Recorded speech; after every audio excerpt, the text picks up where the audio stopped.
The snow fell hard in Manhattan that night. The city shimmered under ice and silence. Street lamps flickered over empty sidewalks.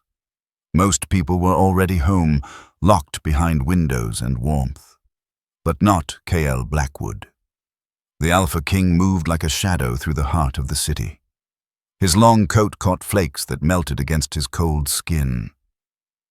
His gloved hands stayed tight at his sides, his eyes sharp as the night air. He had just left a council meeting beneath the city where the politics of power were carved in blood and law. No pack dared challenge him, not in over 20 years. He was the king who needed no queen, the male who rejected every mate. Many had tried, royal-blooded females, warrior-born, sirens with ancient lineage, but K.L. never once faltered.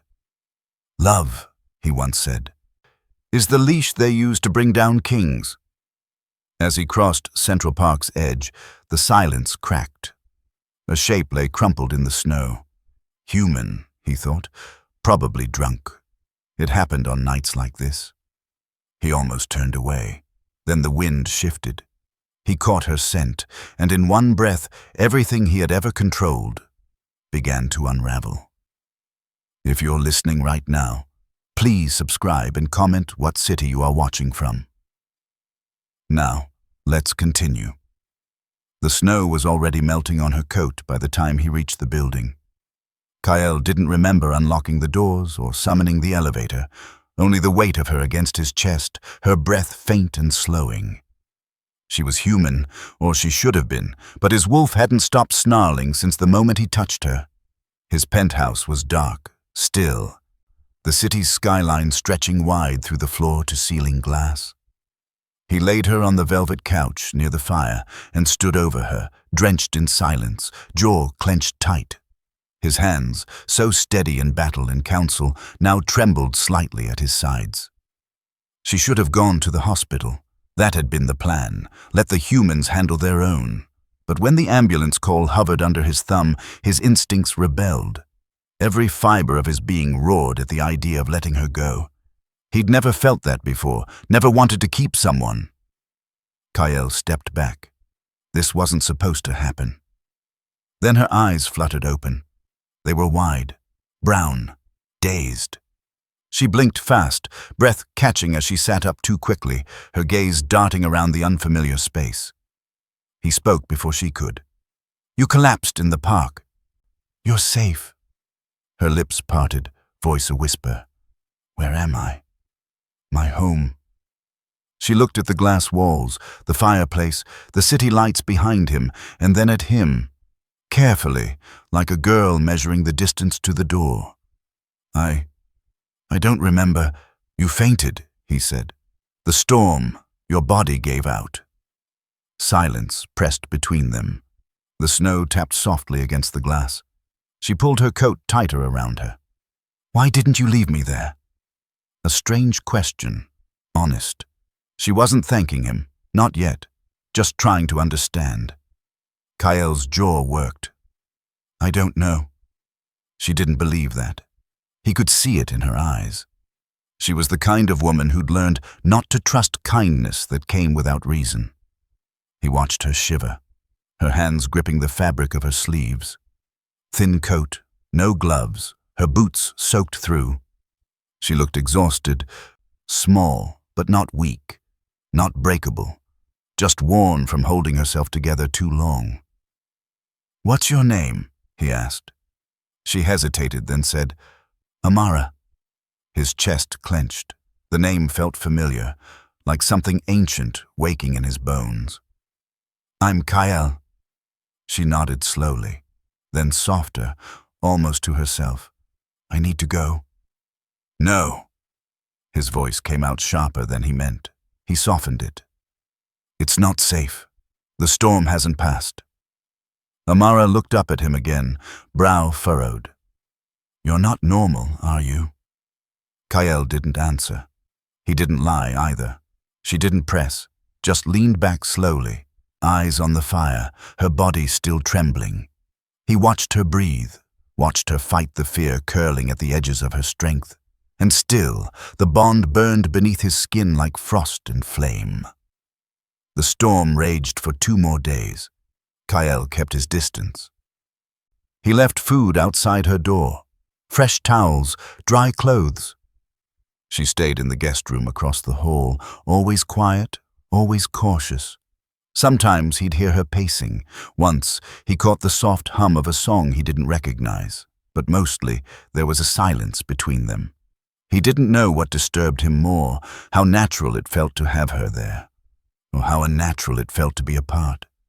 The bond pulled at him constantly, like invisible wires beneath the skin. Every time she moved, he felt it. Every breath, every shift of her body echoed in him like a whisper through the dark. It wasn't supposed to happen this way. Not with a human, not with anyone.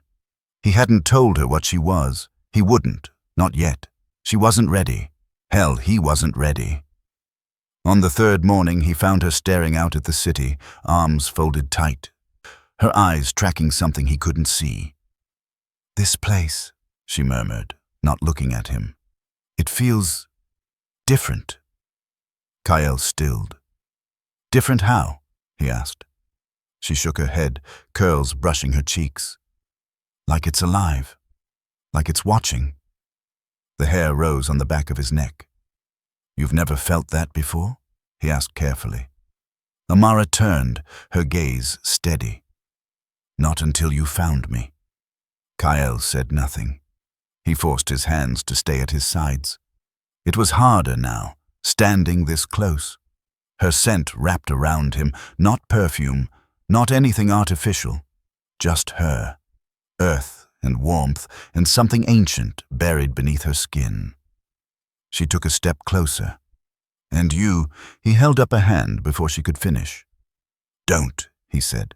"Don't ask what I am." Her lips parted, but she didn't argue, just nodded slowly and turned back to the window. The silence between them grew thick again, but it wasn't cold, not anymore. It pulsed, heavy with something unspoken. Kyle left before he did something foolish, like touch her again. Later that night, as he walked the empty halls of his penthouse, he could still feel her, still sense her. His wolf paced beneath his skin, restless. Her presence filled every inch of the space, even when she was in another room, even when she slept, and he hated it, because he knew what it meant. He'd resisted it all his life, the pull, the bond, the ache. But with her, he wasn't sure he could. It started with a scent, not hers, others, sharp, unfamiliar, lingering near the elevator, clinging to the edges of Kyle's territory like smoke after fire. He felt it before he heard the first whisper. The pack knew. By morning, 3 messages had come in. 1 from the council, 2 from old allies pretending to be concerned. "There's talk, Alpha. They say you brought someone into your home. Is it true? Is she human?" Kyle didn't answer. He didn't need to. Word had already spread. He stayed quiet, controlled, but inside, something coiled. He had always been a fortress, no weakness, no attachments. That's how he ruled, that's how he survived. And yet, one woman had barely breathed his name, and the city was already shifting beneath his feet. Amara noticed it too, the way the doormen looked at her. The driver who hesitated before letting her into the car, the chill in the air that had nothing to do with the weather. She said nothing until the 4th night. "Someone followed me." Kyle's head snapped up. She stood in the doorway of his study, wrapped in her coat, eyes wide but steady. "Where?" he asked, already rising. "5th Avenue. I felt it, the same way I feel this place, but colder." His jaw tightened. "Did they speak to you?" "No." A beat.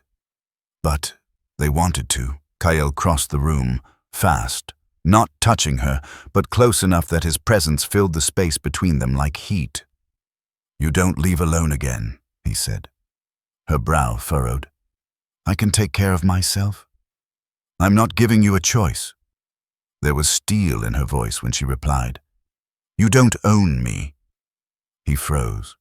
She stared up at him, unflinching, that fire again, the kind of strength no bloodline could create. He stepped back, just enough. "No," he said quietly, "but I will protect you." Neither of them spoke for a long moment. Outside, the snow returned, slow and soft against the glass. The council called again that night. This time, they didn't bother with courtesy. "If she stays, we convene." Kyle ended the call without a word. He stood in the dark of his office, watching the storm wrap the city in silence, and knew what was coming. Challenges, questions, blood, if it came to that, but none of it mattered. Because when Amara walked past the hall later, sleepy and unaware, her fingers brushing the wall as she passed, his wolf stilled, and for the first time in years, Kyle Blackwood felt fear. Not of war, but of what he'd become willing to risk. Amara woke to the sound of her name, not spoken, not heard, felt. It thrummed low, deep beneath her ribs, a pulse that wasn't hers but beat in time with something ancient. She sat up in the guest bed, breath caught, skin damp though the room was cool. The city beyond the glass was still asleep, but something in her blood had already risen. Down the hall, Kyle stood shirtless before the fire, chest bare, breath controlled, but only just. His hands gripped the edge of the mantel. He hadn't slept, couldn't. The wolf in him had been prowling since the moment she arrived. That night, it was louder than ever. He could smell it now, the shift, not hers, not yet, but it was there. Buried deep, lunar-blooded, impossible. She was human. She should have been, but the bond had awakened something in her, and now it called to him with every breath she took. His wolf clawed at the edges of his restraint, wanting closer, needing to anchor her before anyone else sensed what she was becoming. He heard her footsteps before she spoke. "You're not human," she said from the doorway, voice quiet, almost calm. Kyle turned slowly. The firelight cast shadows across his face, sharp and unreadable. "No," he said. Amara didn't move. Her eyes searched his like they had since the beginning, looking not for the lie but the reason. "And me?" she asked. He said nothing. The silence stretched, but she didn't look away. "I feel it," she whispered. "In my chest, in my dreams. I don't know what it is, but it's loud, like something waking up." Kyle exhaled slowly. "It's your blood. It's older than you know." She blinked. "What does that mean?" "It means you were never just human." Her breath hitched, but she didn't back away. He stepped forward, one pace, then another. Her pulse quickened, he could hear it. "You're lunar-born," he said. "There hasn't been one in generations, not in this city." Amara swayed slightly. "Is that why this thing between us feels like it's burning?" Kyle's jaw clenched. "Yes." He was too close now, too warm, too much. His control thinned by the second, the wolf pushing up beneath his skin, drawn to her scent, her voice, the resonance that sang only for him. She looked up at him, lips parted, eyes wide, but not afraid, and that undid him. His hand lifted, just enough to touch her face, but he stopped, inches away. His voice was low when he said, "You're changing, and once you do, there's no going back." Neither of them moved. Neither of them breathed, because deep inside them both, something had already chosen. Sleep didn't come easy anymore, not for Amara, not when every time she closed her eyes, she found herself somewhere else, beneath a full moon, barefoot in snow that didn't sting, wrapped in warmth that pulsed beneath her skin like second heartbeat. And always, always, he was there. Not Kael, the man, but the wolf. Golden eyes, shadowed fur, a presence circling her like a vow unspoken. She woke breathless, skin damp, heart racing, and she wasn't alone. Kyle stood at the window again, the same way he had every night since she arrived, watching the city, or maybe guarding it, guarding her. "You feel it too, don't you?" she whispered into the dark. He didn't look at her. Every second. The fire had gone out hours ago, but the room was still warm with something unnamed. She stepped closer, barefoot, her arms folded tight, more from restraint than cold. "This bond," she said. "It's not just instinct, is it?" He turned then. His gaze met hers, and it was like gravity reorienting around one point. The silence between them was thick, but not empty. It thrummed with everything they hadn't said. "No," Kyle said. "It's ancient and dangerous." Her voice was barely a breath. "To who?" "To both of us." He crossed the space between them in one step, his hand lifted, fingers brushing the side of her neck, barely touching, her breath caught, her lips parting, but he stopped before contact, just close enough to feel her pulse. Then he stepped back, like it hurt to do so. Later that night, she found a leather-bound book waiting on the bed, pages worn thin, script in languages she couldn't read. But inside was her name, her lineage. Lunar-blooded women whose power once ruled beside alphas, not beneath them. Queens of instinct, of balance, of war and healing. Her fingers shook, turning the pages. It didn't make sense. She'd never felt powerful in her life, only invisible. But now, the pull between them, Kyle's nearness, her dreams, the whispers of the city, it all pointed to something she could no longer deny. She wasn't ordinary. She was waking up, and Kyle was unraveling. He didn't eat, didn't sleep. His control was slipping in ways he refused to admit.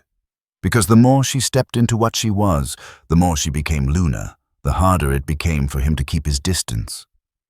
That night, as she passed him in the hall, their arms brushed. He stopped. She looked up. The air between them tightened.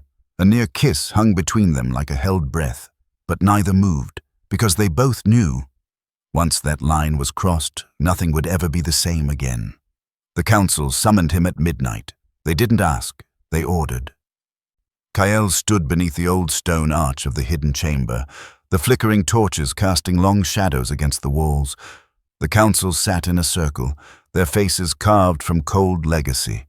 Elders, alphas, bloodlines as old as his own. They had ruled in silence, in secret, for centuries. Tonight, they spoke with one voice. "You brought her into our territory. She's not Pack. She's not even one of us." Kyle said nothing. He stood tall, silent, unreadable. "Human," one of them spat. "And now you claim she's Luna-born? That hasn't happened in 3 generations." Another voice cut in, sharp, malevolent. "Convenient, isn't it? You've rejected every mate for decades. Now suddenly you've found one that no one can verify, no one foresaw." Kyle's jaw tightened. "She carries the mark," he said. "The bond is real." The oldest of them leaned forward. "Then break it." The words echoed through the stone. Kyle didn't flinch. "Break it," the elder repeated, "or you risk everything. The balance between the packs, the alliances, your position."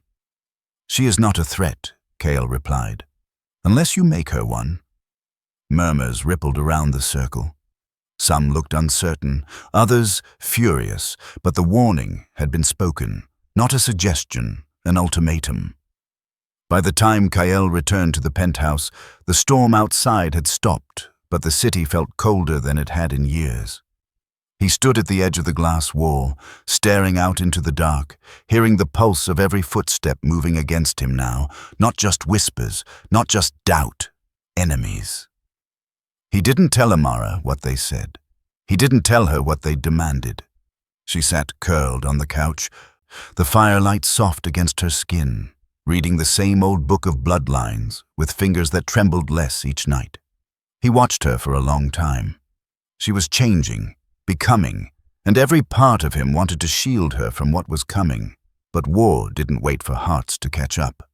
In the days that followed, the air around their building shifted. The guards outside grew tenser, a wrong car parked too long, a scent that didn't belong. The council hadn't waited for his answer. They assumed silence meant defiance, and they were right. Kyle didn't choose rebellion. He chose her.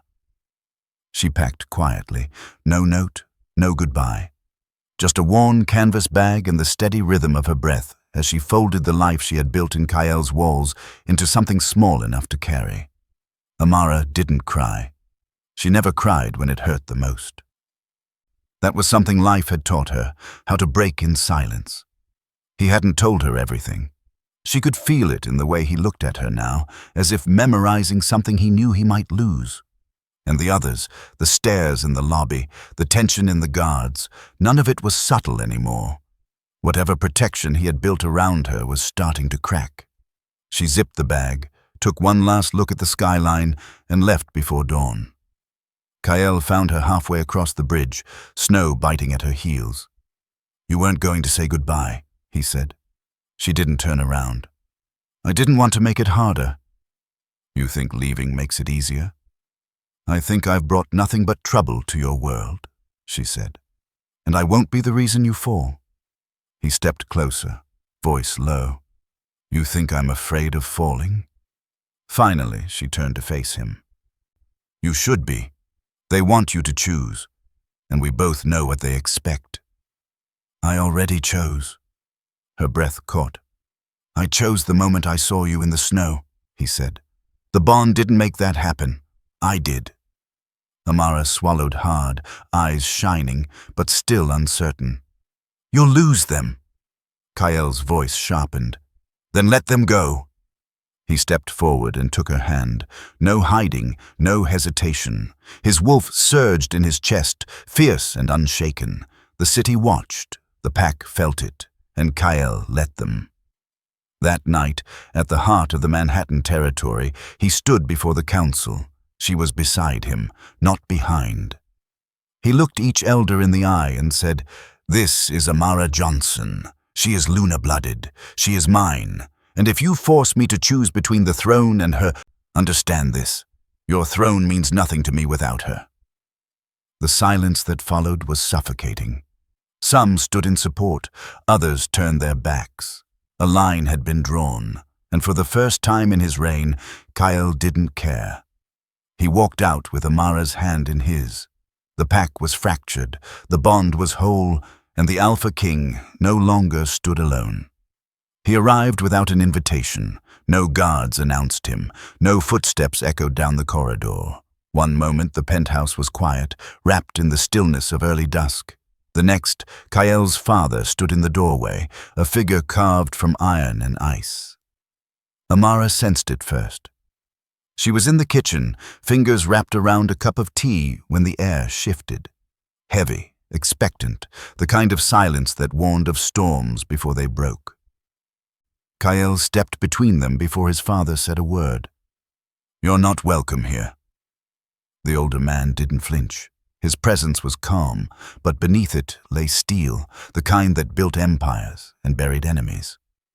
"I warned the council they were too slow. I should have come sooner." Amara didn't move. She watched them from across the room, her heartbeat steady, her spine straight.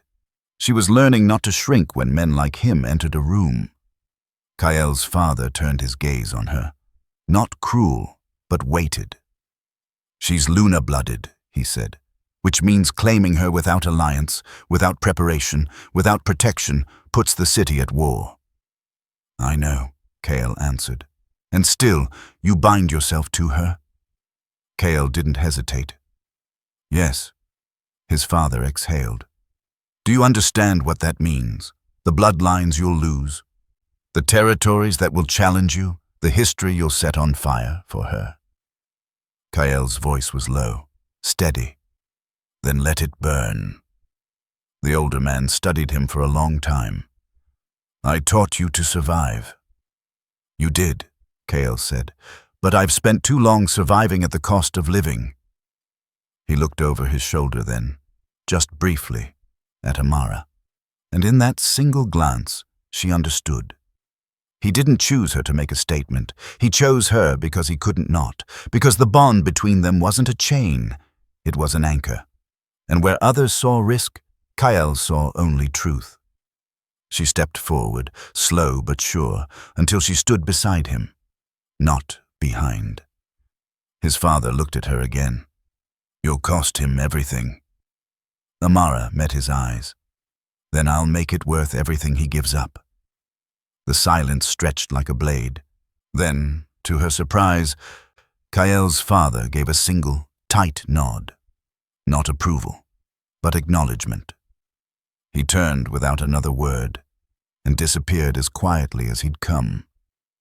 Later, when the sun dipped below the skyline and the city lit up like it had something to prove, Kael reached for her hand and didn't let go. Amara said nothing.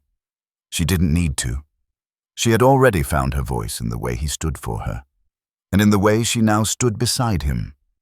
The snow had returned, soft and slow, drifting through the air like memory.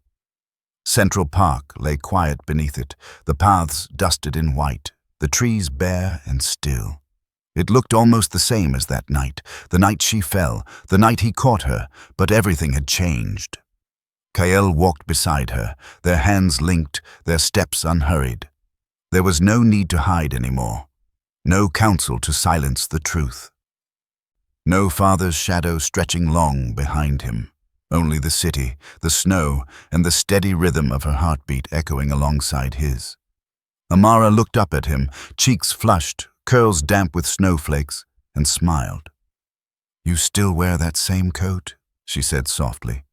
He glanced down. "You like it?" She laughed. "I never said that." "You didn't have to." They reached the spot where it all began, where her body had collapsed in the cold and his world had started to thaw. He paused there, tightening his grip on her hand.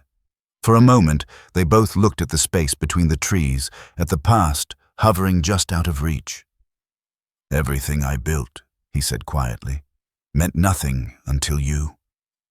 Amara turned to face him. "I didn't save you, Kael." He leaned in, forehead resting against hers. "You didn't have to." The snow gathered on his shoulders, but he didn't feel it. For the first time in his life, winter touched the world, but not his heart. She had warmed places in him he thought were already dead. Melted walls that had stood longer than most had lived. He pulled her close, arms wrapping around her waist. She didn't resist. She hadn't since the moment he chose her. And now she chose him back, every day. The city moved around them, distant and blurred, its noise softened by snow. Somewhere, wolves watched from the shadows, silent witnesses to the king and his Luna. Not feared now, but followed, not divided, but rebuilding. She pressed her face into his chest and whispered, "Do you ever wonder what would have happened if you hadn't stopped that night?" "I don't," he said, "because I did." And in that simple truth, everything else faded. She was his. He was hers. The Alpha King had found his mate. And this time, when the snow fell, it wasn't a warning. It was a promise.